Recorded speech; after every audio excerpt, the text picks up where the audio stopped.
आयुर्वेदिक चूरन, पेट सफा तो हर रोग दफा। चंडीगढ़ में सीएम नायब सिंह सैनी ने की प्रेस कॉन्फ्रेंस। सीएम ने वीडीजी राम जी को लेकर रखी अपनी बात। कहा, विपक्ष को मनरेगा में सुधार से है तकलीफ।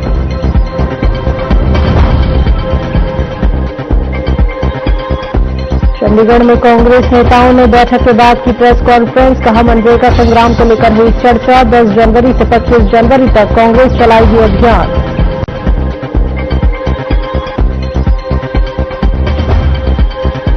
फरीदाबाद गैंगरेप मामले में पीड़िता की बहन का गंभीर आरोप। कहा, निजी अस्पताल की एम्बुलेंस में हुआ बलात्कार। पुलिस बता रही वैन, आरोपी और अस्पताल प्रशासन को बचाने की कोशिश। और फरीदाबाद में पंचायत चुनाव को लेकर खूनी संघर्ष। डी गांव में रंजिश के चलते 2 गुटों में हुई गोलीबारी। फायरिंग में 2 लोग घायल। मामला दर्ज कर जांच में जुटी पुलिस। नमस्कार, हरियाणा की खबरों में आपका स्वागत है। मैं हूं आपके साथ शैलजा त्यागी। तो चंडीगढ़ में सीएम नायब सिंह सैनी ने प्रेस कॉन्फ्रेंस की, जिसमें सीएम सैनी ने वीबीजी राम जी को लेकर अपनी बात सामने रखी। इस दौरान सीएम सैनी ने विपक्ष पर निशाना साधते हुए कहा कि विपक्ष को मनरेगा में सुधार से तकलीफ है। सीएम सैनी ने और क्या कुछ कहा, आइए आपको सुनवाते हैं। मैं हरियाणा प्रदेश के ऐसे वर्ग के लिए मैं आया हूं जिसमें विपक्ष ने एक भ्रम और झूठ फैलाने की कोशिश की जा रही है। हमारे जो मनरेगा के श्रमिक हैं, क्योंकि कांग्रेस झूठ फैलाने में तो माहिर है। जब कोई कहने के लिए कुछ नहीं मिलता, अगर किसी योजना में सुधार किया जाता है,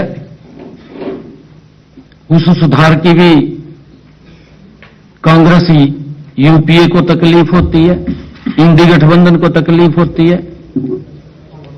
और ये तकलीफ होती है, मैं आज मीडिया बंधुओं के बीच में कहना चाहूंगा, जो इंडी गठबंधन के लोग हैं, कि उनको इतनी तकलीफ होती है कि ये क्यों गरीब के लिए सुधार कर रहे हैं मोदी जी। भाई, आपके पास अगर कोई सुझाव था, लोकसभा के अंदर रखना चाहिए था, कह देना चाहिए था। सुझाव तो है नहीं है, जवाब भी कोई नहीं है, वॉकआउट कर जाते हैं, भाग जाते हैं। अगर प्रदेश के लोगों की कोई बात रखनी हो, आपके सामने विधानसभा के अंदर अपने आप वो प्रस्ताव लेकर के आते हैं, अपने आप भाग जाते हैं, और उसके बाद फिर लोगों के बीच में जाकर के तरह तरह की अफवाहें फैलाते हैं। अब कांग्रेस और इंडी गठबंधन के लोगों के चेहरे को और उनके चरित्र को प्रदेश के लोग भी, देश के लोग भी समझ रहे हैं। साथियों, आज मैं जो इंडी गठबंधन कांग्रेस के लोगों ने एक झूठ फैलाने की कोशिश की जा रही है, विकसित भारत जी राम जी, इस योजना को लेकर के, क्योंकि बड़ा दुष्प्रचार इसको लेकर के किया जा रहा है। ये योजना मनरेगा, फिर इन्होंने नाम चेंज किया नरेगा। आदरणीय प्रधानमंत्री जी ने भी इसके अंदर बड़ा सुधार किया है। मैं इंडी गठबंधन के लोगों को यह भी कहना चाहूंगा कि आप मनरेगा के बारे में देश के श्रमिकों को बताएं, भी हमारे समय में क्या क्या उनको फैसिलिटीज मिलती थी, क्या क्या भ्रष्टाचार होता था, कैसे उन तक पैसा नहीं पहुंचता था। वो बताने का उन्हें भी काम करना चाहिए, नहीं तो हम बता देते हैं अभी क्या उनके समय के अंदर होता था। दुष्प्रचार की इस कड़ी में ताजा उदाहरण देखने को मिलता है। 30 दिसंबर को पंजाब विधानसभा में एक प्रस्ताव पारित किया गया और प्रस्ताव जिसमें जो उन्होंने रखा है, ना तो कोई आंकड़ा दिया, कोई आंकड़ा भी नहीं है उसके अंदर, और न ही कोई तथ्य था। गुमराह करना है और गुमराह करके लोगों के बीच में एक झूठ फैलाना है। मैं आज एक बात कहना चाहूंगा कि ये झूठ अब नहीं चलेगा। लोग समझ चुके हैं इनके झूठ को भी। झूठ लंबे समय तक नहीं चलता। बार बार अगर कोई झूठ लेकर के मैदान में उतरेगा, लोग तो कहेंगे यही तो इसकी बात भी नहीं समझने। शुद्ध राजनीतिक प्रस्ताव लेकर के आए पंजाब विधानसभा के अंदर। साथियों, यह विषय देश के करोड़ों ग्रामीण श्रमिकों, किसानों और मेहनत कश परिवारों के साथ ये जुड़ा हुआ है, जिसके अंदर इंडी गठबंधन के लोग झूठ फैलाने की। हरियाणा के मुख्यमंत्री नायब सिंह सैनी ने चंडीगढ़ में प्रेस वार्ता के दौरान विकसित भारत रोजगार और आजीविका गारंटी मिशन कानून 2025 का ऐलान किया, जो ग्रामीण क्षेत्रों में भ्रष्टाचार मुक्त रोजगार गारंटी प्रदान करेगा। मुख्यमंत्री ने बताया कि इस कानून के तहत मजदूरी दरों में वृद्धि, 125 कार्य दिवसों की गारंटी और पारदर्शी भुगतान सुनिश्चित किया जाएगा। पंजाब में 13,304 ग्राम पंचायतों में से 5,915 ग्राम पंचायतों में किए गए एक सोशल ऑडिट के अनुसार लगभग एक सोशल ऑडिट हुआ है पंजाब का। उसके अनुसार 10,663 वित्तीय गबन के मामले सामने आए हैं। 10,663 वित्तीय गबन के मामले सामने आए जब सोशल ऑडिट हुआ है, लेकिन इन पर कोई कार्रवाई नहीं की गई। कोई कार्रवाई नहीं हुई। विधानसभा में प्रस्ताव तो पारित कर दिया। भाई, प्रस्ताव पारित कर रहे, पहले अपना भी गिरे बहा में झांकिए ना, भी हमारे यहां क्या हो रहा है, भी नीचे श्रमिकों को मिल रहा है नहीं मिल रहा, उन तक लाभ पहुंच रहा है नहीं पहुंच रहा जो सरकार दे रही है, उसके ऊपर कोई कार्रवाई नहीं की गई। यहां तक कि जब केंद्रीय टीम ने इस ओर ध्यान दिया तब भी कोई वसूली नहीं की गई। इस भ्रष्टाचार के दोषियों के खिलाफ कोई कार्रवाई नहीं की गई और मजदूरों को मजदूरी देने के लिए जो आवंटित सार्वजनिक धन को इन्होंने, जो मजदूरों के पास पैसा जाना चाहिए था, अपनी जेबों में भरते रहे। इन्होंने अपनी जेबों में भरने का काम किया है, उसकी तरफ कोई ध्यान नहीं दिया, उसको भरते रहे। मनरेगा के तहत जो हमारे अस्वीकृत परियोजनाएं भी मनरेगा निधि से चलाई जा रही थी। मनरेगा के तहत अस्वीकृत परियोजनाएं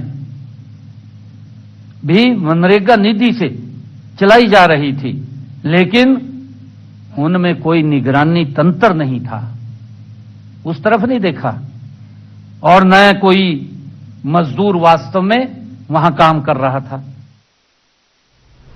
चंडीगढ़ में हरियाणा कांग्रेस की बैठक हुई। बैठक में प्रदेश अध्यक्ष राव नरेंद्र सिंह और नेता विपक्ष भूपेंद्र सिंह हुड्डा ने प्रेस कॉन्फ्रेंस की। बैठक में दो मुख्य मुद्दों पर चर्चा हुई। पहला, 3 निगम चुनाव पंचकुला, सोनीपत और अंबाला। कांग्रेस ने चुनाव की रणनीति बनाई और पार्टी पदाधिकारियों को जिम्मेदारी दी। राव नरेंद्र सिंह ने कहा कि तीनों निगमों में कांग्रेस की जीत होगी। मेयर और पार्षद पार्टी सिंबल पर चुनाव लड़ेंगे। दूसरा, मनरेगा संग्राम तय हुआ कि ये संग्राम 10 जनवरी से 25 फरवरी तक चलेगा। 10 जनवरी को सभी जिलों में प्रेस कॉन्फ्रेंस होगी। 11 जनवरी को एक दिन का उपवास रखा जाएगा। 12 जनवरी को पंचायत स्तर पर कार्यक्रम होंगे और 30 जनवरी को प्रदेश स्तर पर धरना प्रदर्शन किया जाएगा। आज 2 महत्वपूर्ण मीटिंग का आयोजन किया गया था। सबसे पहले हम लोगों ने जो नगर निगम के चुनाव होने हैं, जो जनवरी में कार्यकाल जो पूरा हो रहा है, उसके विषय में हमने पंचकुला, अंबाला और सोनीपत के हमारे सांसद साहिबान, विधायक साहिबान, जिला अध्यक्ष साहिबान और जो महत्वपूर्ण लोग थे वहां कांग्रेस पार्टी जुड़े हुए, उनकी एक आवश्यक मीटिंग ली गई, जिसमें हमारे प्रभारी श्री बी.के. हरिप्रसाद जी, जिसमें सीएलपी लीडर श्री भूपेंद्र सिंह हुड्डा जी और हम खुद मौजूद थे। तसल्ली से उनसे सब बातें डिस्कस की गई और उनसे आने वाले नगर निगम के चुनाव के बारे में विचार विमर्श किया गया। उनकी ड्यूटी लगाई गई, किस तरह से हमें अपनी पार्टी को मजबूत करना है, किस तरह से पार्टी के उम्मीदवार का चयन करना है और जो उपयुक्त व्यक्ति है उसको तलाश करके उनको मेयर के उम्मीदवार के लिए, पार्षद के उम्मीदवार के लिए। देखिए, नाम का सवाल नहीं, सवाल स्कीम का सवाल है। ये नाम तो इन्होंने पहले बहुत बदल दिए, जय नारायण ने नाम बदल दिया, इंदिरा आवास योजना का नाम बदल दिया, कितने ही स्कीम थी जो हमारे कांग्रेस के लिए, नाम तो इन्होंने बदल दिए। नाम असली बात यह है, जो मनरेगा थी उसका क्या मकसद था?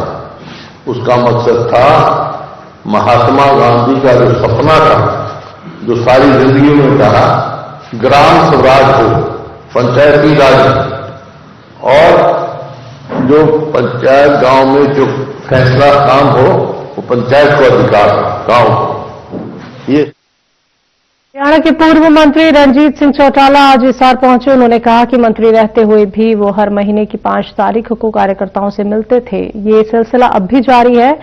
जनवरी की 5 तारीख पर वो फिर से कार्यकर्ताओं से मिलने हिसार आए।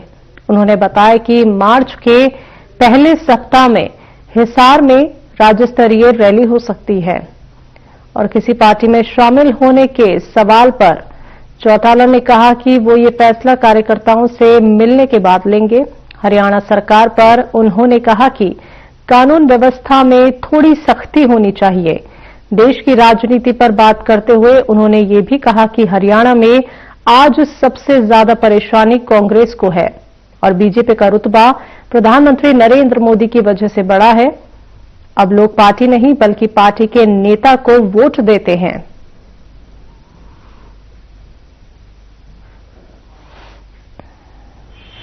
मैं तो हर महीने की 5 तारीख को आता हूँ जी। कल 4 को फतेहाबाद था, वहां बना हुआ, यहाँ 5 का है। तो 2000 समझो कि 8 से आ रहा हूँ, बराबर 17 साल हो गए। तो आज उससे करके आया था, ठंड बहुत थी पर फिर भी सुबह से मैं समझो 250-300 आदमी थे, सुबह से आ रहे हैं, जा रहे हैं, 10 बजे आ गया था। और एक रेगुलर वर्कर से मिलना जुलना था, आपस में हमें अपडेट कर देते हैं, मैं जरा इनसे मिल लेता हूँ, हमारी कंटिन्यूटी बनी रहती है।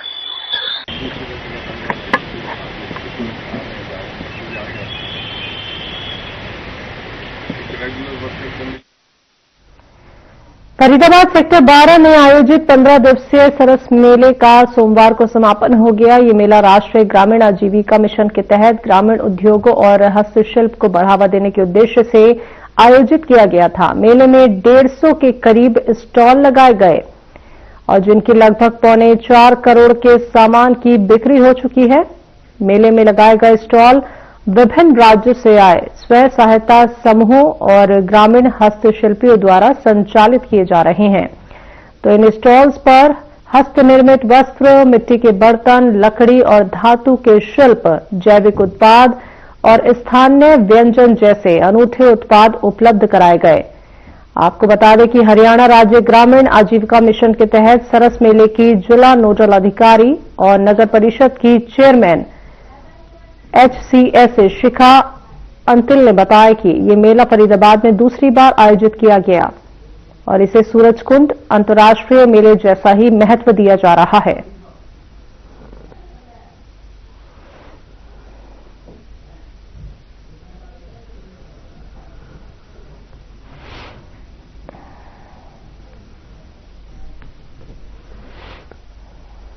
बहुत शुक्रगुजार रहेंगे गवर्नमेंट ऑफ इंडिया का, ऐसे ऐसे सेमिनार्स लगाते रहें, ठीक है, मनोबल बढ़ाते रहें। जो आपके स्टार्टअप कर रहे हैं उनके लिए बहुत अच्छे प्लेटफॉर्म होते हैं ये, है ना।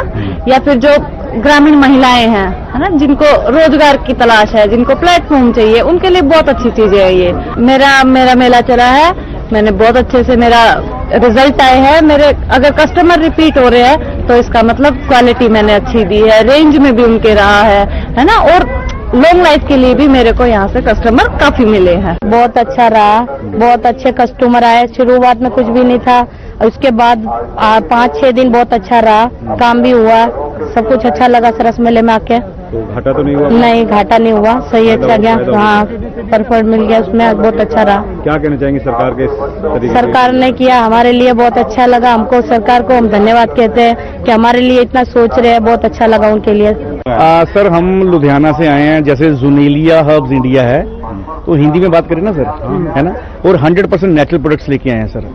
जैसे हमारे पास हेयर ऑयल देख सकते हैं, वो भी नेचुरल है एकदम। जैसे उम्र से पहले जो बाल सफेद हो जाते हैं वो जड़ से काले लेके आने में मदद करता है सर, डैंड्रफ खत्म करने में मदद करता है, और 100% नेचुरल है। जैसे आंवला, हरड़, बहेड़ा, जटामांसी, शिकाकाई, भृंगराज, नीम, तुलसी जैसी जड़ी बूटियों से द्वारा तैयार किया गया, जो यूज कर सकते हैं। सबसे पहले बात करें तो 15 दिन का सरस मेला रहा। हाँ सर, ये तो हम शुक्रिया करना चाहेंगे, हमें हरियाणा सरकार ने हमें मौका दिया यहाँ आकर, और बहुत अच्छे विचारों के साथ प्रकट हुए हैं सर। यहाँ पे हमें लोगों ने प्यार दिया, हमने प्यार दिया, और नेचुरल प्रोडक्ट्स के साथ हमने इंट्रोड्यूस कराया सर। ये सरस मेला हमारा 22 दिसंबर को इसका आगाज हुआ, और हमने नए साल में इसके साथ ही पदार्पण।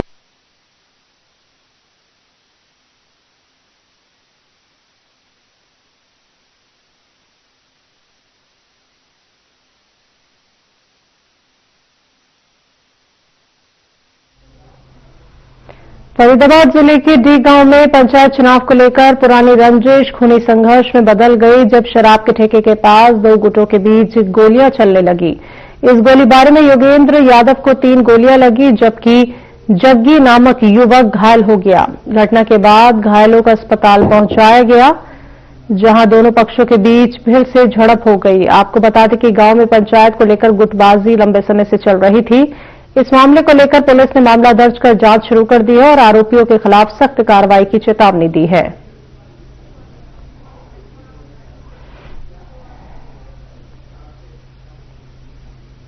में 2 पक्षों के बीच आपस में गोलियां चली थी, जिसमें दोनों पक्ष के एक व्यक्ति घायल हो गया, जो पुलिस द्वारा इस मामले में संज्ञान लेते हुए दोनों पक्षों की शिकायत पर हत्या के प्रयास की धारा के अंतर्गत मामला दर्ज कर लिया गया है, और अभियोग का अनुसंधान क्राइम ब्रांच सेक्टर 25 की टीम को सौंप दिया गया है।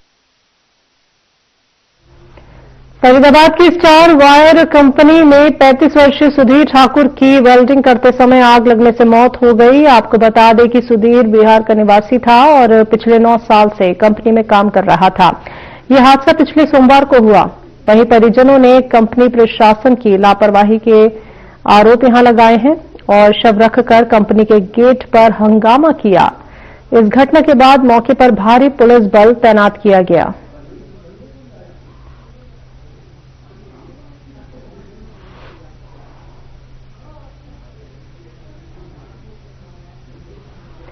चलती गाड़ी में कथित गैंगरेप मामले में पीड़िता की बहन ने पुलिस पर गंभीर आरोप लगाए हैं। उन्होंने कहा है कि पीड़िता के साथ निजी अस्पताल की एम्बुलेंस में बलात्कार हुआ, जबकि पुलिस इसे वैन बता रही है। पीड़िता की बहन ने पुलिस पर आरोपियों और अस्पताल प्रशासन को बचाने का आरोप लगाया है। उन्होंने ये भी कहा है कि जिला प्रशासन से अब तक कोई मदद नहीं मिली और पुलिस उन्हें पीड़िता से मिलने से रोक रही है। इसके लिए क्या कहना चाहेंगे? देखो, अब उसकी हालत कुछ ठीक है पहले से, ठीक है, लेकिन अब उसको गलत साबित करा जा रहा है। कुछ लोग उसकी गलत रीलें डाल रहे हैं कि वो गलत है। अगर वो गलत ही थी तो वो आराम से अपना गलत से जैसे भी बैठी, जैसे ही उनसे उतर के अपने सीधी साधी घर आ जाती। ऐसे फेंका कांकी मारा पीटी ये सब थोड़ी होता है। अब हॉस्पिटल को बचाने के चक्कर में एक तो बहन बताई जा रही है। हॉस्पिटल को बचाने के चक्कर में? हॉस्पिटल को बचाने के चक्कर में? ये अथार्थ हॉस्पिटल है, ये नहर पार। अच्छा, ठीक है, उसकी एम्बुलेंस है वो, और बचाने के चक्कर में एम्बुलेंस को बताया जा रहा है। एम्बुलेंस बताई थी, को बताया जा रहा है। भवानीखेड़ा स्थित गौतम सोलर प्लांट के मेस में अवैध रूप से गैस सिलेंडरों की बड़ी खेप जमा करने की शिकायत पर खाद्य और आपूर्ति विभाग ने कार्रवाई की। इसी कड़ी में विभागीय टीम ने इंस्पेक्टर संजय कुमार के नेतृत्व में जांच की और मेस में 66 गैस सिलेंडर बरामद किए, जिनमें 44 खाली और 22 भरे हुए थे। हालांकि प्लांट के अधिकारियों ने इस सिलेंडरों से संबंधित कोई वैध दस्तावेज पेश नहीं किए और विभाग ने सिलेंडरों को कब्जे में लेकर जांच शुरू कर दी है और जल्द ही दोषियों के खिलाफ कानूनी कार्रवाई की जाएगी। कल देर शाम को शिकायत प्राप्त हुई थी कि गौतम सोलर प्लांट जो वानीखेड़ा में तो शाम रोड पर स्थित है, यहाँ एलपीजी गैस सिलेंडरों का अवैध रूप से भंडारण किया जा रहा है कैंटीन में, जो उसकी कैंटीन है। तो उसकी जांच के लिए मैंने और साथ में उप निरीक्षक श्री मनजीत सिंह को लेकर वहां पे औचक निरीक्षण किया। निरीक्षण के समय कैंटीन में 66 सिलेंडर भंडारित किए हुए थे, जो कि प्लांट की कैंटीन के अंदर थे और 66 में से 44 खाली थे, 22 भरे हुए सिलेंडर थे। उनको कब्जे में मौके पे ले लिया। मौके पर कन्ना कंपनी के अधिकारी कर्मचारी और ना ही कैंटीन संचालक कोई भी भंडारण करने का एक्सप्लोजिव का लाइसेंस या वैध डॉक्यूमेंट्स दिखा सका। गुरुग्राम में पुलिस और जिला प्रशासन का सीलिंग एक्शन देखने को मिला। शहर के नामी गैंगस्टर सुनील उर्फ तोता की प्रॉपर्टी को उनके ही गांव में सील कर दिया गया। पुलिस और प्रशासन के अधिकारी प्रॉपर्टी को तोड़ने के लिए पहुंचे थे, लेकिन कोर्ट के स्टे आदेश के कारण इसे तोड़ा नहीं गया। मौके पर जांच के दौरान पता चला कि प्रॉपर्टी का काफी टैक्स बकाया था और इसे हवाला बनाकर जिला प्रशासन और पुलिस ने प्रॉपर्टी को सील कर दिया। अधिकारियों का कहना है कि ये कार्रवाई सिर्फ टैक्स के लिए नहीं बल्कि गुंडों और बदमाशों को सबक सिखाने के लिए की गई है। गौरतलब है कि गुरुग्राम में लंबे समय से गैंगस्टरों के खिलाफ कार्रवाई जारी है। इससे पहले भी कई गैंगस्टरों की प्रॉपर्टी को तोड़कर जमींदोज किया जा चुका है। इसी कड़ी में धनवापुर इलाके में भी पुलिस अमले ने कार्रवाई की और कड़ी कार्रवाई की गई है। ये पहली बात तो हमने ऐसा कोई नहीं लिखा कि हम तोड़ फोड़ के लिए आए थे। हम आए थे एक्शन में। जब यहाँ पर आए तो निगम की तरफ से कार्रवाई थी, तो इन्होंने जो यहाँ के ओनर है उन्होंने कहा कि जी हमने तो स्टे ले रखा है। देखिए जी, चाहे वो पुलिस डिपार्टमेंट है, चाहे डिस्ट्रिक्ट नोडल ऑफिसर है, चाहे निगम है, कोई भी महकमा जो है वो लॉ को फॉलो करके काम कर रहा है। हमने इमीडिएटली हम चाहते तो हम कह सकते थे कि जी अभी तो हमें पता नहीं है जी, डिटेल हमारे पास आएगी। हमने फिर भी किसी का नुकसान ना हो, क्योंकि अंदर स्विगी चल रहा है, लाखों रुपए का सामान पड़ा है, तोड़फोड़ करते तो हम खाली करवाते तो शायद हमें एक आधा दिन 2 दिन देने भी पड़ते। सर मेरे पास नोटिस आया था लगभग 6-7 महीने पहले, अंदाजा सा है, तब इन्होंने एक नोटिस दिया था अवैध कंट्रैक्शन है। मैं आप एक बात बताओ, यहाँ तक वहां तक ये लाल डोरा पूरा धनवापुर बच गया और भी गांव बच रहे। लाल डोरे में कोई वैध कंट्रैक्शन कैसे होगी, ये तो बताओ मेरे। ये कुछ नहीं है, भेदभाव है।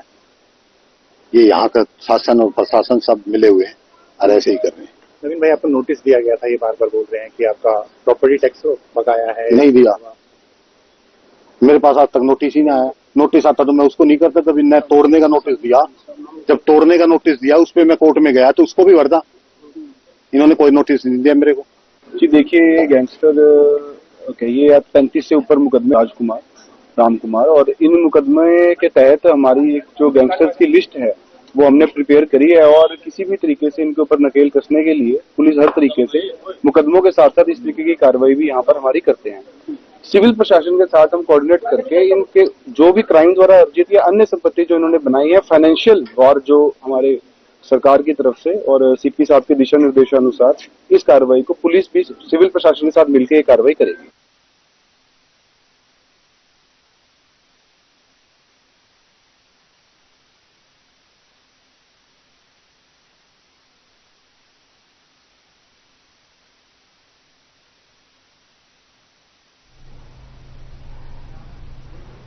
खबरों में अभी के लिए इतना ही। मुझे दीजिए इजाजत। नमस्कार।